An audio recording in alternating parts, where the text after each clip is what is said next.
हमारा काम पूरा हो चुका है कंप्लीट। ये सारी जगह हो चुकी है खाली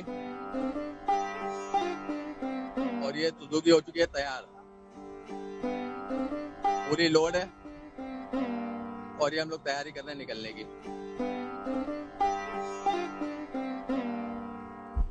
यस, चल जाएगा। ठीक है, ठीक है, ठीक है, ऊंचा बोलते रहो आप। अब हम लोग बस निकलने की तैयारी कर रहे हैं, सब फारिग हो गया। गाड़ी बोलो उनको, गाड़ी स्टार्ट।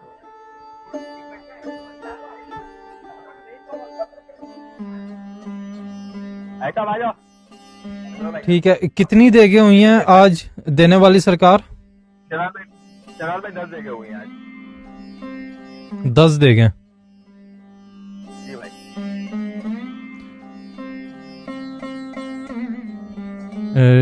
शहजाद भाई, read why you lazy man, read now. नवाजने वाली बाजी मैं बताता हूँ अभी, ये कर लेना पर।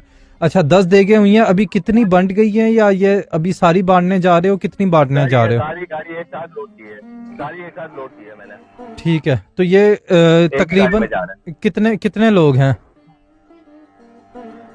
हम लोग तकरीबन 10 लोग हैं। नहीं, ये बॉक्सेस तकरीबन कितने हैं? तकरीबन 900 के करीब है। 900, मतलब वही 900,000। ठीक, 900 के जबरदस्त। वो असल में एवरेज वो ऊपर नीचे हो जाता है ना भरने के ऊपर। सही। अच्छा, अभी आपको पहुंचने में कितना टाइम लगेगा?